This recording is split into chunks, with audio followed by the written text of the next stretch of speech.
Nobody's allowed admittance. Invite me in. I'd love to, but I'm afraid I cannot.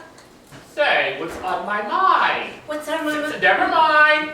Just ask me in. I cannot. You are beautiful. Yes, I am beautiful.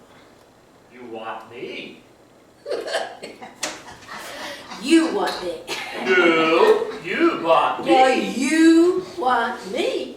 Won't you come in? Oh, thank you. No, now you are outside. Welcome. No, you need to be inside to invite me in, like this. Okay, go back inside. Good. Invite me in. I'd love to. Good. Well, Ask. I'm on break. I wonder if I ever get anything accomplished.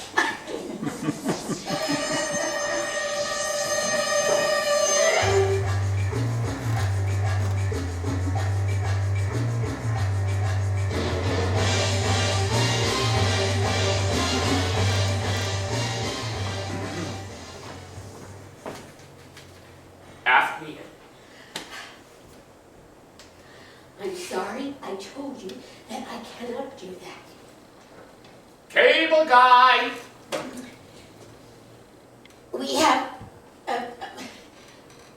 a cable, we have a what is it? I'm sorry.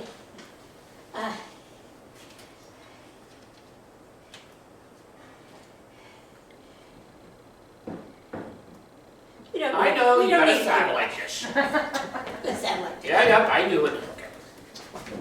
Read this. Comb in. Come in. Not comb in. Come in. No, it says comb in. I specifically wrote come in. Well, you know, that E looks just like a B. My hand was shaking. But trust me, it says come in. How can an E look like a B? I don't know. Maybe you are a moron. Maybe I am, but I don't make E's that look like B's. Oh, read this. Please, coma in. Coma in. Come in. Looks like an A to me. Very messy writing. Who's in a coma? Arr! Hello, may I use the restroom? Sure, stranger. Right this way. You just let him in. Well, he had to go. Well, I need to go also. It only fits one at a time. Gotta wait. Take care. Thanks! Bye. What are you guys up to? We're just trying to figure this out. Can you read this? Sure. Please come on. In. That's an I? No, it's definitely an A. Yeah, you can It's see like the dot. Who wrote that rule anyway? That could be a J, actually. a J. Yeah. Pizza! Who ordered pizza? Pizza! Come on in! Yes! I'm in! Woohoo! I'm in! We might get sacked for this. It's okay. I will give you eternal life. Oh! Cool! Cool! Yeah!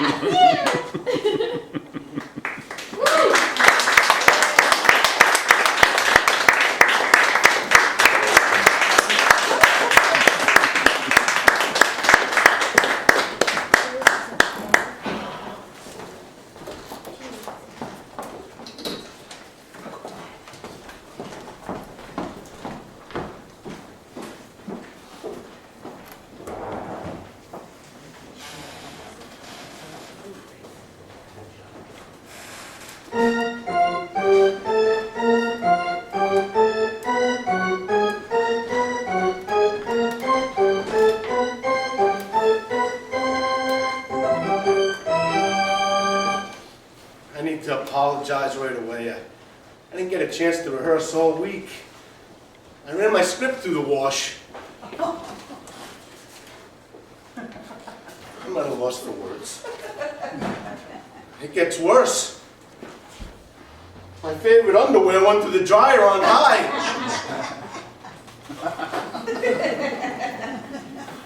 Speaking of shrinkage, I once got cast as a miniature cow named Tiny in this show about the benefits of micro-farming called There Are No Small Potatoes, Just Small Farms. So, it's opening night, and the theater's filled with angry farmers. I mean, big ones. I got moved off the stage. If you think that's awful, wait, there's more. I saw an act just the other day all about puns. Yeah, it was a play on words. I mean, it was awful, but to be fair, I saw it under extremely unfortunate circumstances. The curtain was up. Oh, good news, anyone out there looking for a hand job? I'll be opening a shadow puppet theater soon. My accountant says it's going to make a fortune. But those are just projected figures. Working community theater is great, but it could take complete control over your life if you're not careful. Here are a few examples you may have already spent too much time in the theater. You've appeared in a show where the cast outnumbered the audience. You'll pretty much get naked anytime, anywhere.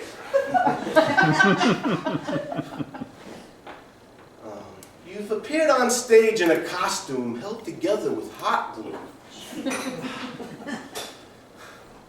Last example, you may have already spent too much time in the theater is half of your jokes are landed with jazz hands. Speaking of jazzy, I was just talking to my old friend, Miss Kate, and she was telling me she saw this really great play, That Town, My Town. Well, bad news is she had to leave after the first act. Yeah, she found out the second act took place 3 years later, and she just couldn't wait that long. And Miss Kate was also baseball mad. She had the fever and had it bad. Just to root for the hometown crew. Every penny, Katie. On a Saturday, her young beau called to see if she'd like to go. Miss Kate said no. I'll tell you what you can do. Take me out to the ball game. Take me out with the crowd. Buy me some peanuts and Cracker Jack.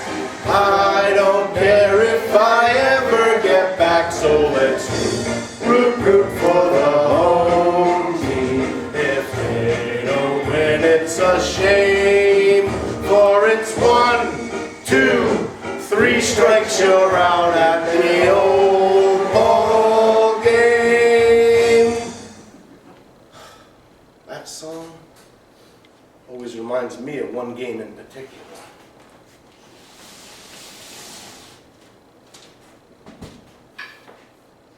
The outlook wasn't brilliant for the Mudville 9 that day. Well, the score stood 4-2, but 1 inning more to play. And then when Cooney died at first, and Barrows did the same, a sickly silence fell upon the patrons of the game. A straggling few got up to go. In deep despair, the rest clung to that hope which springs eternal in the human breast. They thought only Casey could get but a whack at that. They put up even money now with Casey at the bat. But Flynn preceded Casey, as did also Jimmy Blake. And the former was a Lulu, and the latter was a cake. So upon that stricken multitude, grim melancholy sat, for there seemed but little chance of Casey's getting to the bat. But Flynn let drive a single to the wonderment of all, And Blake, the much despised, tore the cover off the ball. And when the dust had lifted, and the men saw what had occurred, there was Jimmy safe at second, and Flynn a hugging third. Then, from 5,000 throats and more, there rose a lusty yell. It rumbled through the valley, and it rattled in the dell. It knocked upon the mountain, and recoiled upon the flat. For Casey, mighty Casey, was advancing to the bat. There was pride in Casey's bearing as he stepped into his place. There was ease in Casey's something, and a smile on Casey's face. And when responding to the cheers, he lightly doffed his hat. No stranger in the crowd could doubt 'twas Casey at the bat. 10,000 eyes were on him as he rubbed his hands with dirt. 5,000 tongues applauded when he wiped them on his shirt. Then while the writhing pitcher ground the ball into his hip, defiance gleamed in Casey's eye. A sneer curled Casey's lip. And now the leather-covered sphere came hurtling through the air, and Casey stood a-watching it in haughty grandeur there. Close by the sturdy batsman, the ball unheeded sped. That ain't my style, said Casey. Strike one, the umpire said. From the benches black with people, there went up a muffled roar, like the beating of the storm waves on a stern and distant shore. Kill him! Kill the umpire! Shouted someone on the stand. And it's likely they'd have killed him had not Casey raised his hand. With the smile of Christian charity, great Casey's visage shone. He stilled the rising tumult. He bade the game go on. He signaled to the pitcher, and once more the spheroid flew. But Casey still ignored it, and the umpire said, "Strike two!" "Fraud!" cried the maddened thousands. An echo answered fraud. But one scornful look from Casey, and the audience was awed. They saw his face grow stern and cold. They saw his muscles strain, and they knew that Casey wouldn't let that ball go by again. The sneer is gone from Casey's lip. His teeth are clenched in hate. He pounds with cruel violence his bat upon the plate. Now the pitcher holds the ball, and now he lets it go. Now the air is shattered by the force of Casey's blow. Oh, somewhere in this favored land, the sun is shining bright. Somewhere men are laughing, and somewhere hearts are light. Somewhere men are laughing again, and somewhere children shout. There is no joy in Mudville. Mighty Casey struck out.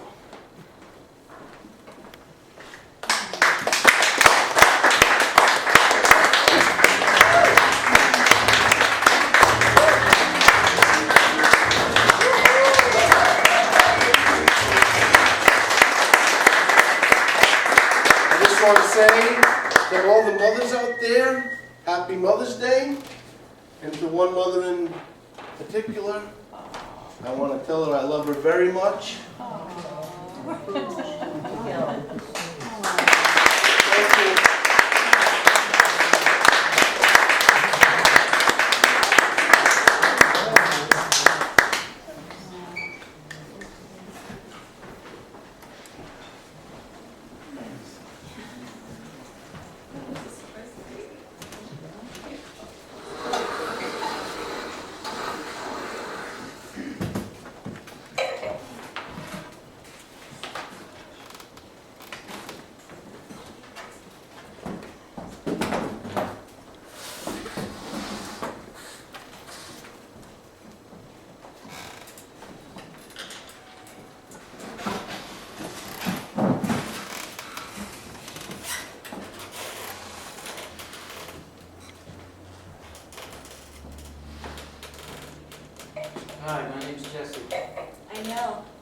You know. Are you clairvoyant? No, I can just read. I see your dog tag. My dog tag? Yeah, your sticker. Oh, Yeah, so tell me about yourself. We've got 10 minutes apparently. well, I was recently widowed. I'm sorry. How recent? A couple of days. So you're at the end of your grieving process then. You seem to be holding up well. Hour 13 was rough, but I got through it. So is your wife actually in the ground or did you blow off the burial? Not sure if they've tossed the dirt back in. Not really privy to the grave digger's timetable on that. But for all intents and purposes, we could put a fork in that relationship. Okay, to recap, officially single, wife may or may not be in the ground. I think we can label her the ex-wife. Okay, well, tell me more about yourself. Are you still able to perform sexually? Whoa! Is that a first date question? Maybe not, but at my age, I'm well past the court and spark stage. Fair enough. But you should know, I recently had a double lung transplant. Oh, wow. Not sure I would have opened with that. Cards on the table. And if we end up getting married, you should know that my end-of-life scenario will not be pretty. I will slowly lose control of my faculties, including my bowels. How do you feel about bowel cleanup on an aging husband? You haven't dated much, have you? First date in 45 years. Well, no judgment here, but have you ever heard of the concept best foot forward? I mean, your end-of-life scenario, you may want to keep that on the down low. You're saying I have no game? I've seen worse. But you might want to rethink the subject matter you bring up for conversation. Like the bowel scenario. It's not a great visual. Okay, to confirm, your wife is dead but not quite buried. Is that some kind of deal breaker for you? I have some standards. I try to insist the men I date have their dead spouses in the ground covered with dirt. But that's just me. They should be in the ground by now. I just didn't want to be late for the speed date. Okay, let's review your pitch. You've been a widower for 2 days. 2.5. Oh, big difference. At some point, you will lose control of your bowels, which I, as your wife, would be expected to clean up. Well, no. At the first sign of a cold, you should immediately file divorce papers. Oh, I like that exit strategy. So, in our marriage vows, we can replace "till death do us part" with "at first sign of a cold." Bingo. Okay. Anything else you want to add? Not sure how set up I am financially. I might be relying on the kindness of strangers or on my future wife. Oh, the hits keep coming. Okay, let's review your pitch again. A wife has been dead for 2 days. 2.5. Changes everything. And in the future, you may have lung complications, bowel issues, a shaky financial future, and a former wife whose body may still be warm. What's not to love? I guess you're a player. Thank you. So, tell me about yourself. Well, I lost my husband yesterday. Oh. Nice you could fit this into your schedule. Time management. On steroids. I may be schizophrenic. Huge selling point with the guys. It's like dating a different woman every night. Wasn't sure. No, men love that. It keeps the relationship fresh. And I'm ambivalent about sex. Guys love to hear that too. That's another huge selling point. I'm not sure if I like men now or women. Sexual ambivalence, guys take that as a personal challenge. No, I shouldn't be telling you this, but when men think after one night with us, the lesbians will come right back to the home team. I'm sure the evangelicals would love to hear about this. I don't think they're having much luck with that conversion therapy. And this sounds like a quick, economical, and effective solution to that lesbian outbreak. Absolutely. This could be my side hustle. And I'd be doing God's work. Evangelicals are going to love me. With God on your side. I do have reservations on your big reveal. Not sure if that all comes under the heading best foot forward. Yeah, I wasn't sure. Well, you're shaping up to be quite the catch. What can I say? Ambivalence about sex, can't emphasize enough what a winning hand that is with guys. Gives them a challenge. We love challenges. What else? Well, I may have killed my husband. Whoa, cards on the table. But wait, doesn't that mean you'll be doing jail time? Oh, they can't prove a thing. Covered my tracks really well. But if you didn't cover your tracks, the only sex I'll be having is through conjugal visits. Well, wouldn't that be romantic? I'll try to rustle up some jail candles. How romantic you are. Well, I may have to have sex with the prison personnel to get those candles. Living on the edge. Yeah, and that would increase the odds that I get some kind of STD after my conjugal visits. I know you like living on the edge. I do. Question, will you be having sex with anyone else? Just so I can give my doctor a heads up. Oh my God, I'm not some kind of whore, if that's what you're implying. I will only have sex with the prison personnel, no other professions. Freak of integrity. Thank you. So let's make sure we check all the boxes here. 1, ambivalence about sex. 2, maybe carrying an STD. 3, might be a lesbian. 4, may or may not have murder charges to deal with. That about cover it? I think it's clear I will not be single for long. Be married before your husband's body's cold. And if we do get married, we'll have something like one of those open marriages where I sleep with the prison personnel and you sleep with the lesbians. All-American couple right there. Can I ask you something? Sure. When did your wife pass? 4 years ago. Tell me about her.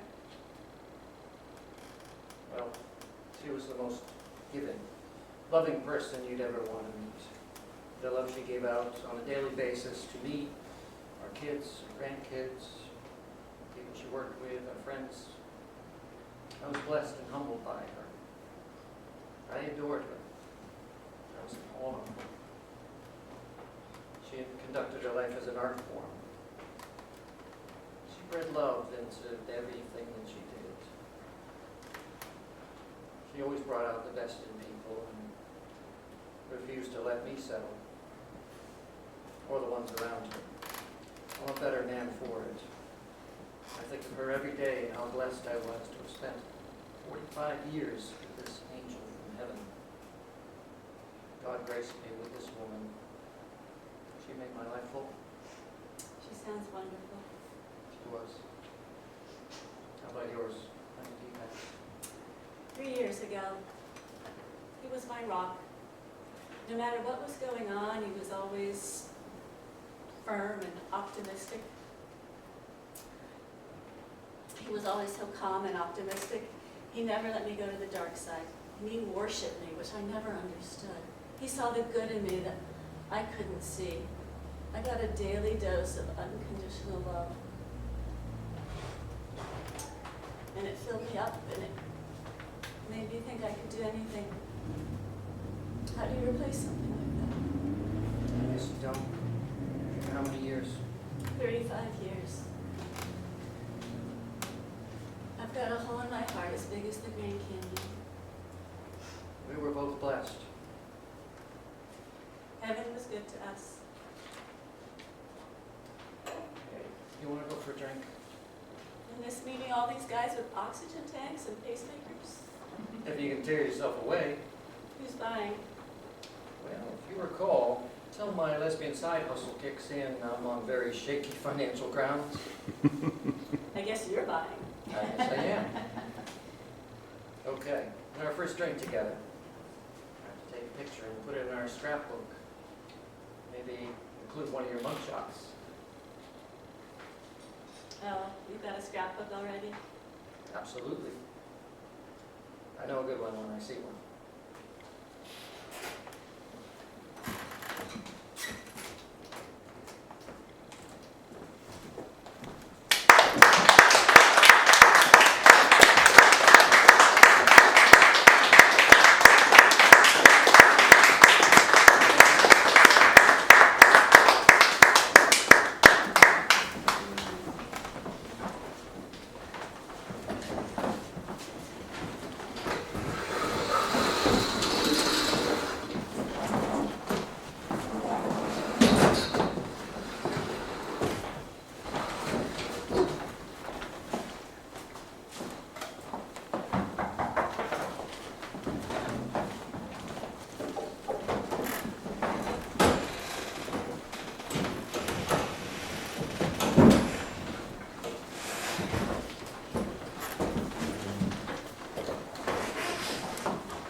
Your call, please. Yes, operator, I've been trying to get Murray Hill 40098 for the last half hour and it's been busy.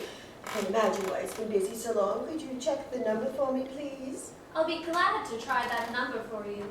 1 moment, please. It's my husband's office and I've been home alone all day and my health is very poor and well, I've just been so nervous. Ringing. Murray Hill 40098.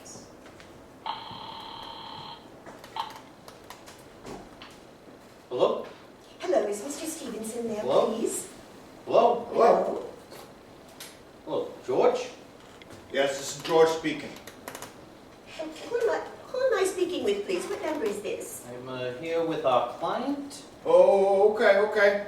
Is everything okay? Is the coast clear for tonight? Yes, George. He says the coast is clear for tonight. Okay. Now, where are you now? In a phone booth. It's gonna be okay. Okay, very well. Now, you know the address? Yeah, that's 11 o'clock p.m.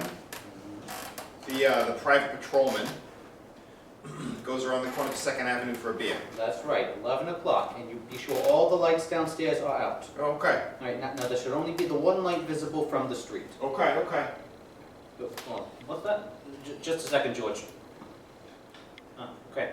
My client tells me that at 11:15, a train crosses the bridge. It makes a noise in case a window is open and she should scream. Okay, I understand. What number is this?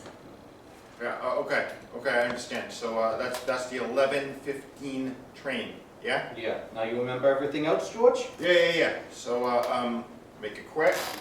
There will be very little blood, as our client wishes for her to not suffer. That's right. Now you use a knife? Yes, a knife. And afterwards, I will take the rings and the bracelets and the jewelry from the bureau drawer, as our client wishes it to look like a simple robbery. It's okay, don't worry. It's fine. Oh, how awful! How unspeakably awful!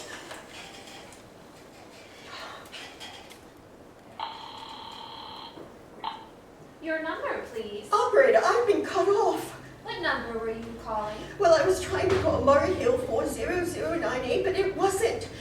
Well, wires must have gotten crossed because it went to a wrong number, and operator, I heard the most dreadful thing, something about a murder, and we need to retrace this call at once. I beg your pardon.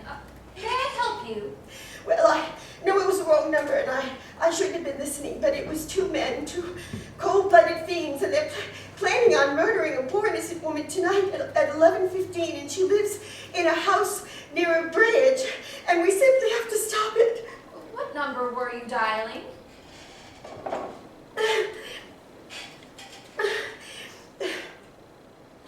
It doesn't matter what number I was dialing. It was a wrong number, and you dialed it for me, and we have to retrace it at once. What number did you call? Why are you so stupid? What time is it? You mean to tell me you can't retrace a number that just happened? I'll connect you to the chief operator. Oh, well, this is just perfectly shameful. Now, listen, this is obviously the case of a slip of the finger. Now, I asked you to dial Murray Hill 40098, and you dialed it for me, but your finger must have slipped because it went to a wrong number. I could hear them, but they couldn't hear me. And we simply must retrace this number because a poor innocent woman is going to be murdered at 11:15. Murray Hill 40098. I will try to get it for you. Well, thank you.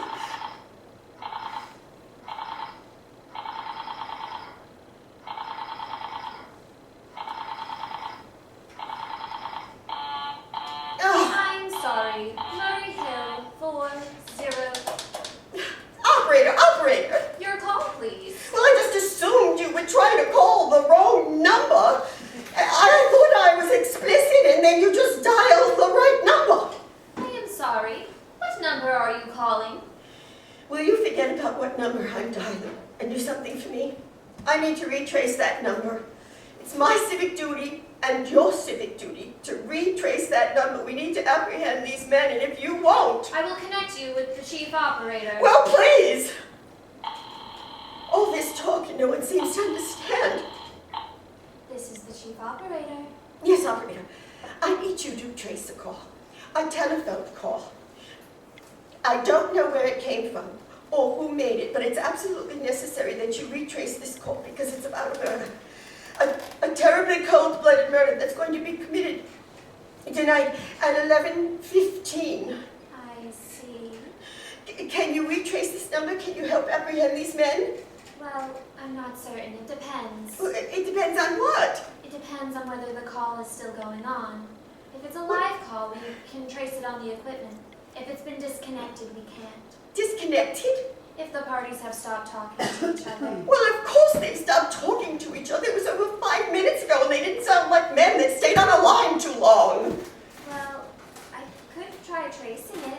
May I have your name, please?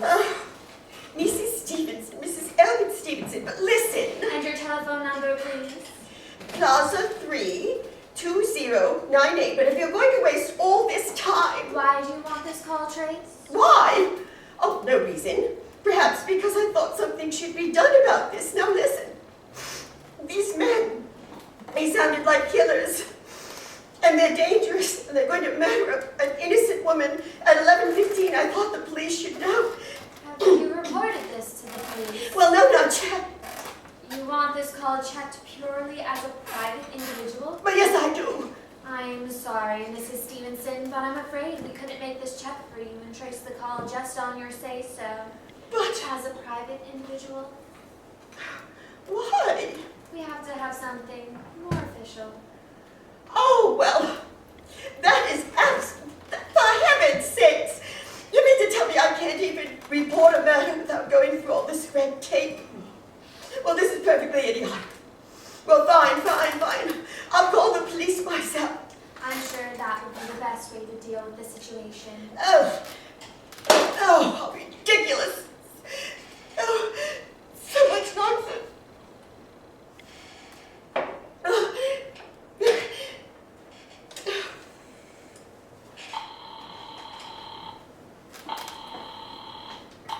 Your call, please. Yes, operator, I want to speak to the police. I want the police department. Ringing the police department.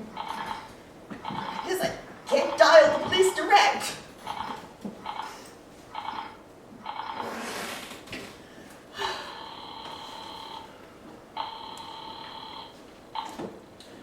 Police Station 43, Sergeant Martin speaking. Yes, officer. My name is Mrs. Stevenson, Mrs. Elbert Smythe Stevenson of 5353 North Sutton Place. And I'm calling to report a murder. Hey? Well, the murder hasn't taken place yet, but I overheard the murder plot on a telephone call that the operator gave me that was a wrong number, and I've been trying to retrace it, but everybody is just so stupid. And well, I figured you were the only people that could help. Yes, ma'am. Well, it's a perfectly definite murder. I heard the murder plot distinctly. 2 men are going to murder a poor innocent woman tonight at 11:15, and she lives in a house alone near a bridge. Are you listening to me? Yes, ma'am. And there's a private patrolman on her street, and he's going to go around for a drink on 2nd Avenue. And there's a third man, the client, and he's going to pay these men to murder this poor woman. And they're going to take her rings, and they're going to take her bracelets, and they're going to use a knife. And well, I'm just so overwrought, and I'm not well. Yes, I see. Now, when was all this, ma'am? About 8 minutes ago. Can you help apprehend these men? Can you understand? What is your name, ma'am? Mrs. Stevenson, Mrs. Elbert Stevenson, And your address?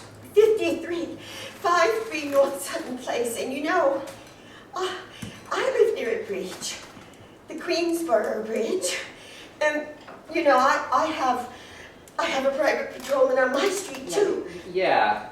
And 2nd Avenue. What was the number that you were calling?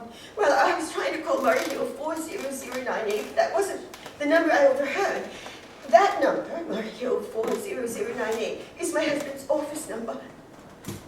I see.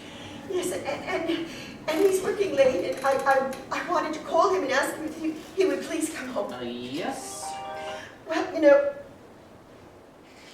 I'm an invalid, and it's the maid's night off, and I don't like being alone in the house.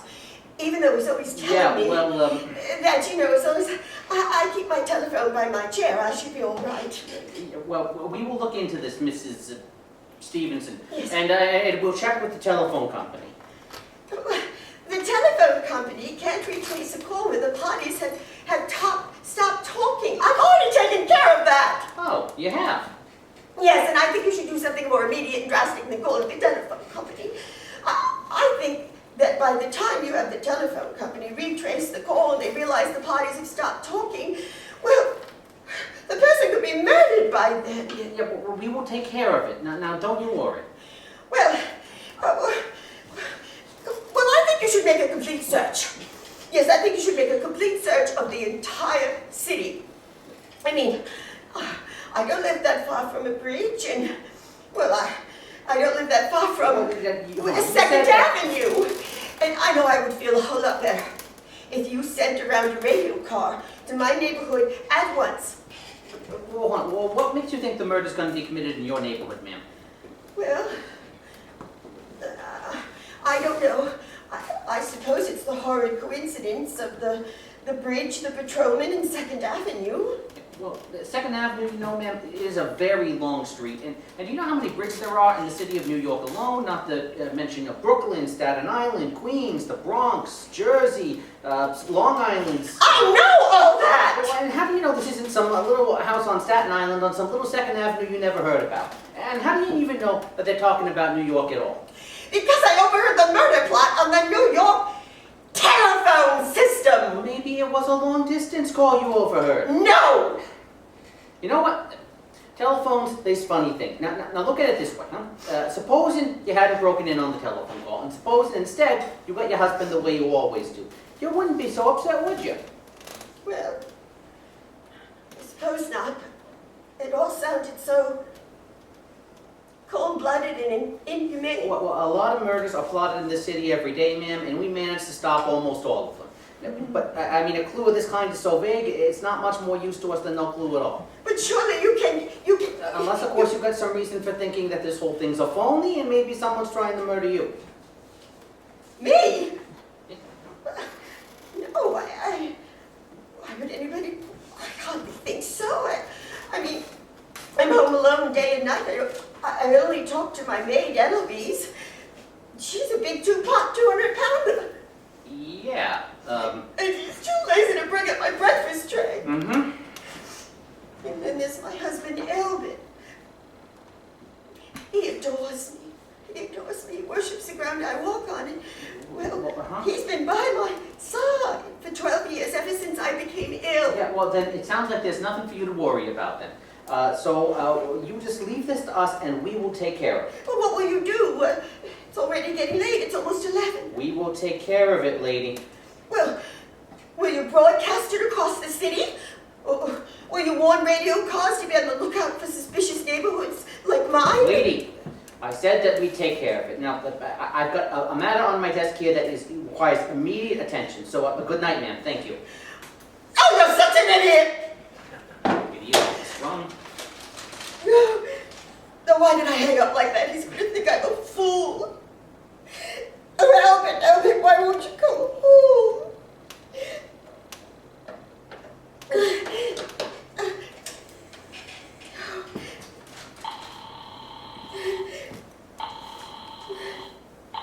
Your call, please.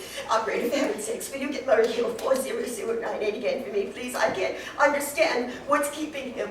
I will try it for you.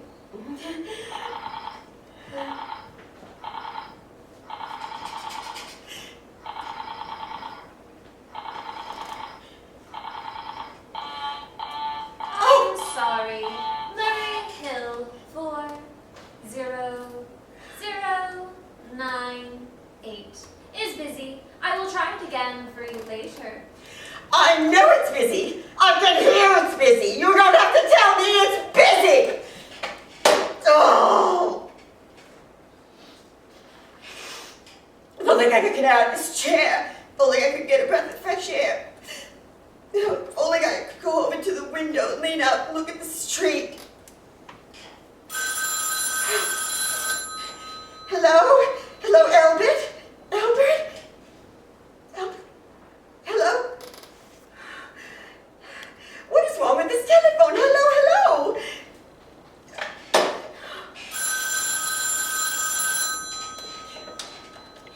Hello? Hello? Who is this calling? Who is this calling? Hello? Oh, why is this happening? Why are they, who's doing this to me?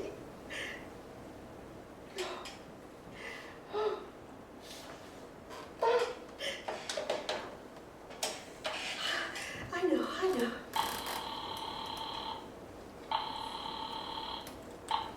Your call, please. Operator, there's something wrong with my telephone. I don't know what it is, but it's driving me absolutely crazy. Now listen. I'm an invalid, and I'm very nervous, very. And I'm not supposed to get upset. But if this goes on, What seems to be the what's trouble? wrong? Well, everything's wrong. I haven't had one satisfactory call tonight on this telephone. The whole world could be murdered for all you people care. And my phone, it just keeps ringing and ringing and ringing and ringing every 5 seconds, and when I pick it up, there's no one there.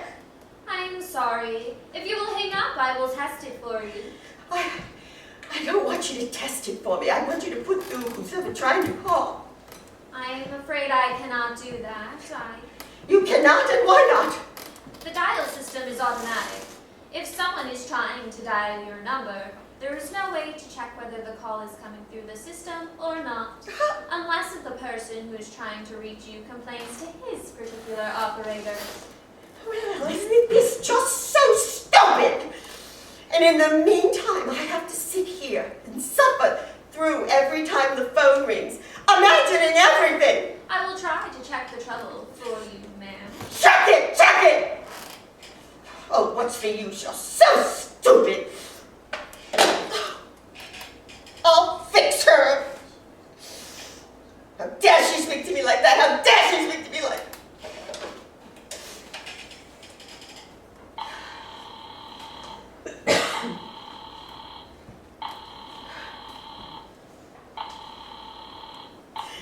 Your call, please. Young lady, I don't know who you are, but there are ways of finding that out. And I'm going to report you to your superiors for the most unpardonable, rude, and insolent behavior that has ever been my privilege. Don't give me the business office. You may dial that number direct. Direct? I'll do no such thing. I don't even have the number. The number is in the directory, or you may secure it by dialing information. Now you listen to me. Oh, what's the use? Oh! Hello, who is this? Answer me. Who is this? Do you know that you're driving me crazy? And I want you to stop it. I want you to stop it. Stop it, stop it. And if you won't stop it, I'm going to call the police. Do you hear me? Do you hear me? Albert, why won't you come home? I'm not going to answer it. I'm not going to answer it. I don't care how many times it rings. I don't care if it rings all night. I'm not going to answer it.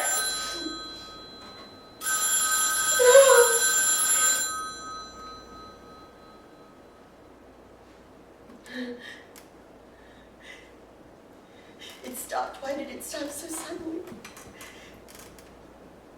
What time is it? Where's my clock? Where is it? 5 to 11. They've decided something. They know I'm home. That's why they kept ringing, because they wanted to hear my voice. That's why they kept ringing and ringing and ringing and ringing.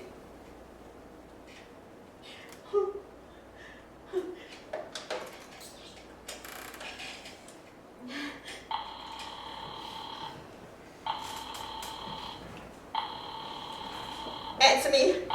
Answer me. Your call, please. Where were you just now? Where were you just now? Oh, give me the police.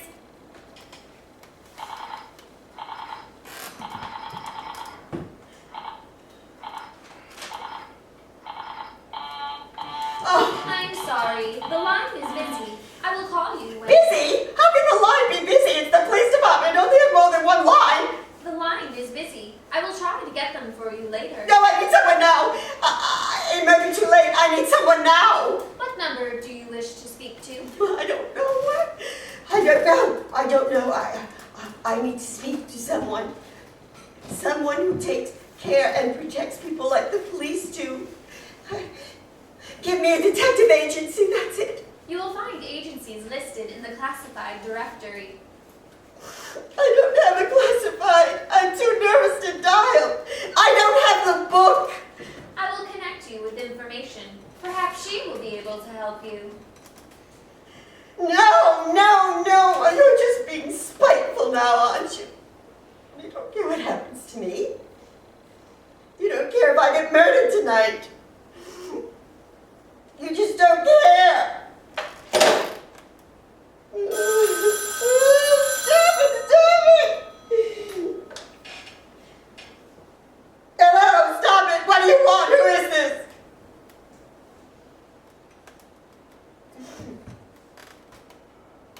Who is this? Hello, this is Plaza 3-2099. Yes, this is Plaza 320. This is Western Union. I have a telegram here for Mrs. Albert Stevenson. Is there anyone there to receive this message? I'm Mrs. Stevenson. The telegram is as follows. Mrs. Albert Stevenson, stop. 53 North Sutton Place, New York, New York, stop. Darling, terribly sorry. Tried to get you for the last hour, but line busy, stop. Leaving for Boston 11 p.m. tonight on urgent business, stop. Back tomorrow afternoon, stop. Keep happy, stop. Love, stop. Signed, Albert, stop. Oh no. Do you wish us to deliver a copy of this message? No, thank you. Thank you, madam. Good night.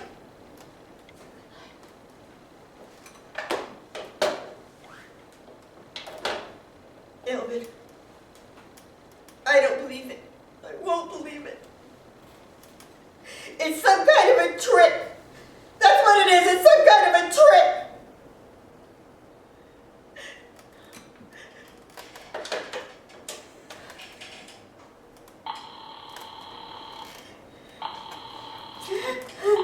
Your number, please.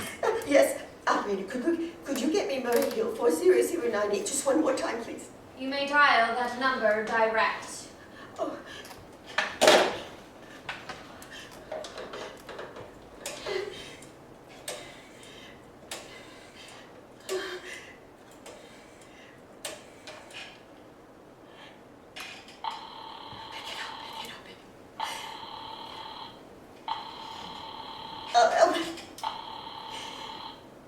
Albert, you're gone.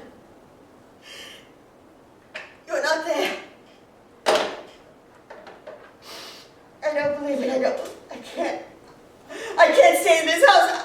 Not one more minute more. I'm going to go mad. I can't. Oh. I don't care what he says. I don't care what the expense is. I'm a sick woman. I'm entitled to some consideration.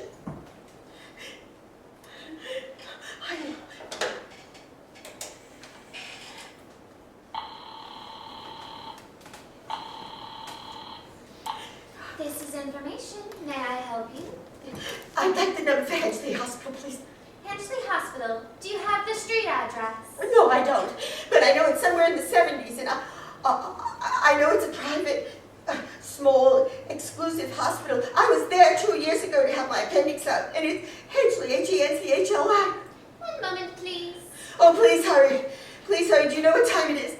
You may find out the time by dialing Meridian 71212. I don't know the time to dial.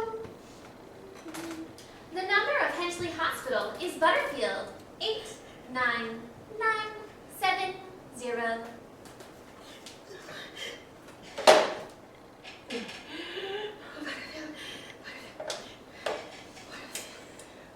Oh.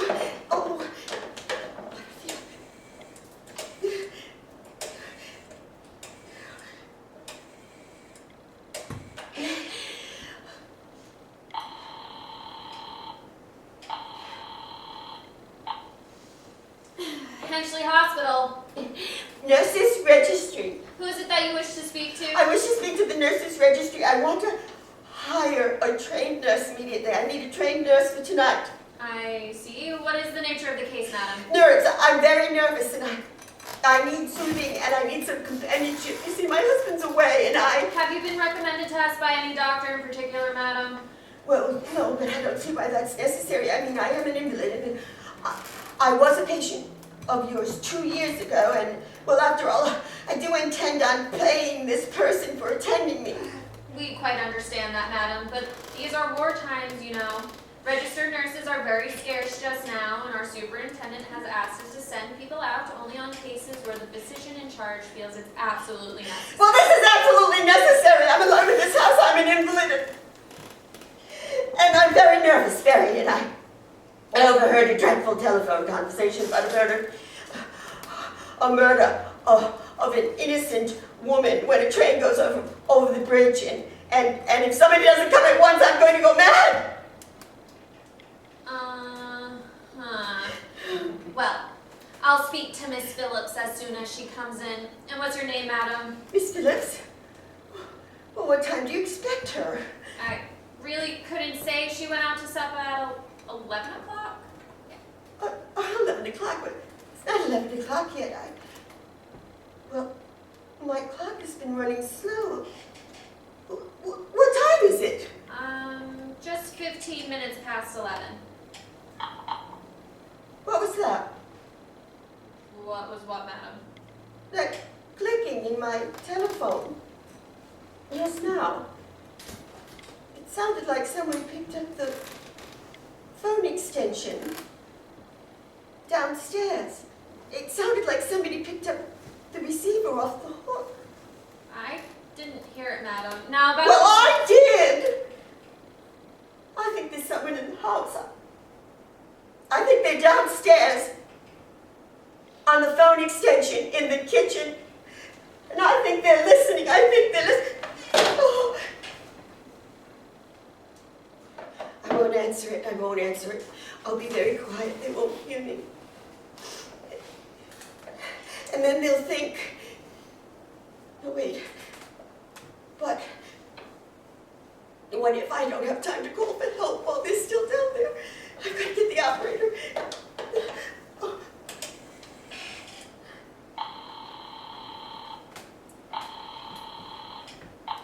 Your call, please. Operator, I'm in desperate trouble. I am sorry, I cannot hear you. Please speak louder. I don't dare speak louder. They're listening. Can you hear me now? I am sorry. Oh, please, you have to hear me. I'm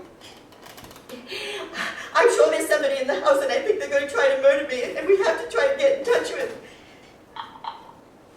There it is again. I think he put the phone down. I can hear him on the stairs. Oh, please, call them, please! Call them, please! One moment, please. I will connect you. Hurry! Oh, please, hurry! Please, hurry! I can hear him going up the stairs. I can hear him.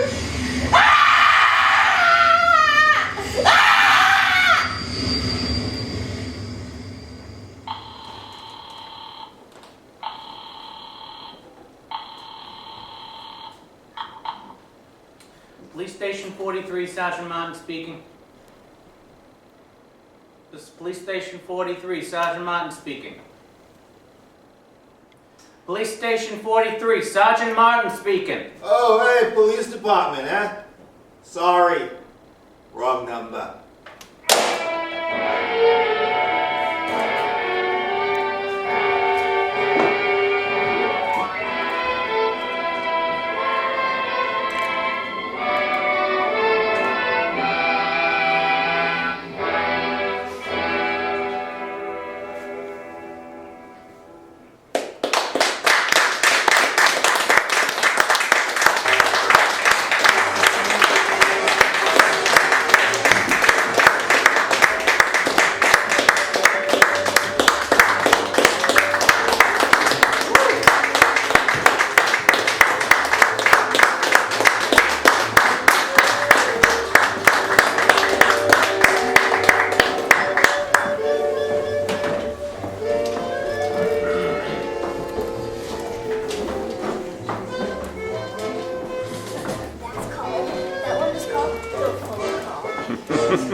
me to ask a favor. Yes, Uncle. I find that funny. Funny you got, Uncle? Yes, funny. Not ha-ha funny. Mind you, not even chuckle funny. Not even smart while I think about it funny. I'm speaking metaphorically when I say funny. Like one would say they'd be ironic. So don't mistake me. I don't really find you funny. In fact, I find you unfunny. I meant funny when it means the opposite of what one might expect. That kind of funny. I understand. Because you never talk to me. So that's why it's funny. I hope you get that. I do, God, Uncle. I was just trying. Irony can sometimes be funny, but sometimes it just makes one think. I meant somewhere between funny and thinking irony. Funny, but only in that way. Right. God, Uncle. I come to you today, on this day of your daughter's wedding. The reason why I find it funny or ironic is that you never come to me. I never see you, except when you want a favor. You never write, or call, or text, or instant message. You never email, or send a telegram, nor use smoke signals, or never mind near me. Or never send me a card, or a letter, or a card with a letter inside. Not even one of those big cards that have the cool pop-up scenes. Or the ones with music, or even those really big cards that are the size of a small person. Never send a postcard, never use telepathy, never some post on social media, nor do you send me a messenger or a singing telegram. Never send emojis or gifts or memes. Never send notes attached to carrier pigeons. You never drop messages in the snow. Never send your dog to tell me that Timmy fell down the well. This happy day, a day of all days. Well, let's forget all that now. Well, tell me, I'm in a given mood today. Tell me what you want, and maybe I can help you. I come to you today, on this happiest of all days. Because I can do almost anything you ask. I once by request sang the entire vocal score of Mamma Mia. True story. Now, what is it you wish I may be able to accommodate? I once defeated an entire battalion of Taliban forces in Afghanistan using only a spork and chewing gum. No locals who come here prawns. No, to this day call me MacGyver. You know who MacGyver is, right? There used to be a TV show that was pretty cool. He could do great things and blow up a whole building using only a paperclip and a Gideon Bible. I think I know the reference, and I come. Now, don't be shy. I may have found it funny that you come to me to ask me a favor. But not ha-ha funny, but ironic funny. You remember. But I may still help you. But I can't help you if you won't tell me I'm what you trying to tell you. Speak up. Time is a-wasting. Or as Shakespeare once said, we burn daylight. Did you know that Shakespeare invented the word eyeball? True story. He also invented the phrase, skim milk. And the first knock-knock joke. Do you think he wrote all his plays? So some people think he didn't, and that some Oxford graduates did. I mean, we only had a state education. I was still learning how to wash my armpits in 5th grade. And I was a little slow, but I caught up. I'm a self-made man, after all. So, what is your request? Shut up. That is my request. I want you to shut up. I hear you talking all the time. I walk down the street and you're talking. I sit in the cafe and you're talking. I'm having dinner and you are talking. Talking. My simple request, God's uncle, is that you shut that damn pie hole for 1 solid minute. You waste oxygen with your incessant rants about nothing. Please, for the love of God and all that is holy, shut up! Shut up! So what you're saying is, be quiet? Yes! You think I talk too much? Yes! So I should shut up? Yes. Wow, I never thought of it that way. I mean, I'm the god uncle and no Nobody ever tells me to shut up. I guess I will have to be quiet then. I certainly don't want to be accused of hogging the situation. Not me. I'm not really an attention seeker. I mean, my teachers at school, they would duct tape my mouth. I always thought it was just having fun.